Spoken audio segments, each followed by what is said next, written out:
What do you think is the kind of maximum human lifespan? What's the potential here? So we're going to talk, about a lot of different innovations, and we'll no doubt touch on lifestyle.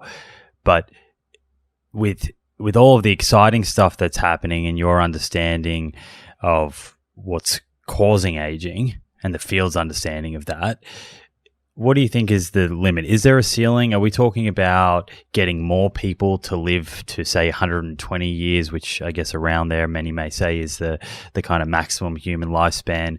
Or do you think that may not be the ceiling and we could push up to 150, 200 years? And also, how long do you think it will take to kind of get to those numbers, if you think they're possible?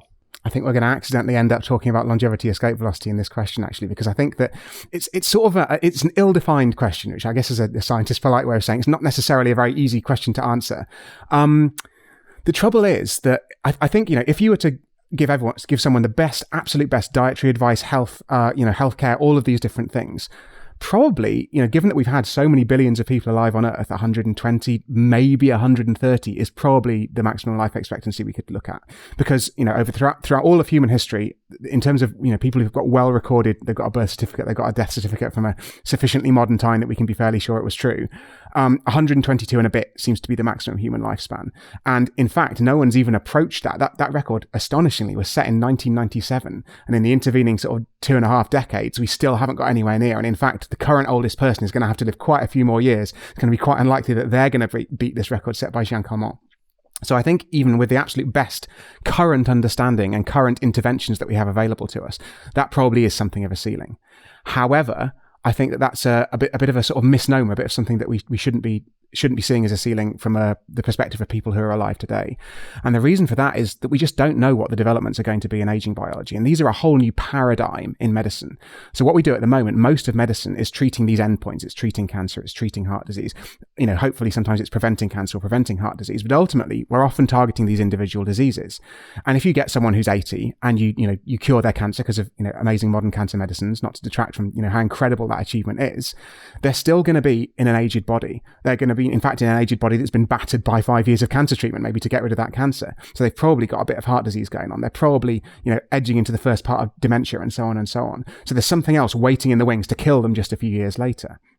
Whereas if we can treat the aging process, if we can understand what gives rise to all of these diseases in the first place, we can potentially defer their risk of death. We can push these diseases further back into the future. And I think ultimately, the way that you've got to think about this is that looking around the animal kingdom, I've already mentioned tortoises, there's also fish, there are some lizards. There are quite a few animals that have this property where their risk of death doesn't change with time. And this is a property that's known as negligible senescence. Negligible, not very much. Senescence is just the biological term for aging. And what this shows us is there's no biological reason why we have to grow old. There's no biological reason we have to become more frail. Although I've talked about risk of death, again, I focus on that because it's nice and easy to do the statistics on. These tortoises, they stay active until late in life. They stay, able to reproduce. All of their functions remain until the very last few years of their life. They just seem to carry on and suddenly drop off a cliff.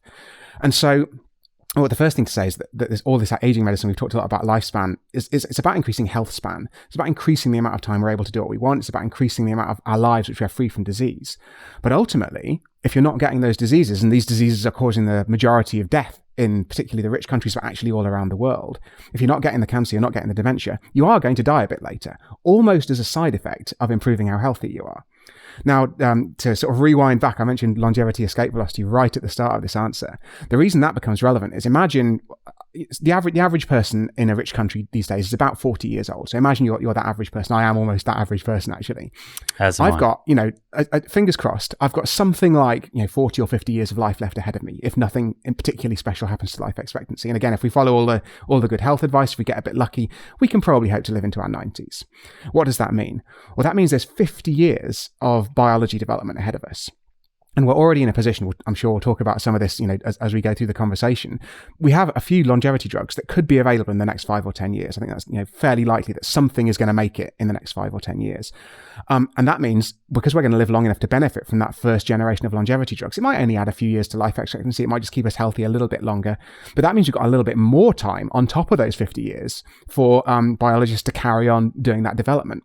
And the idea of longevity escape velocity is this concept that if you're living in a period where life life expectancy is increasing at 1 year per year, so you can expect to live 1 year longer per year that you live, then ultimately you can sort of think about it as your funeral rushing off over the horizon at the same speed that you're chasing it. And so ultimately you'll never get there. Now, of course, this is a hypothetical idea. No one's saying it's necessarily going to happen, in the next 5 or 10 or 20 or even 50 years.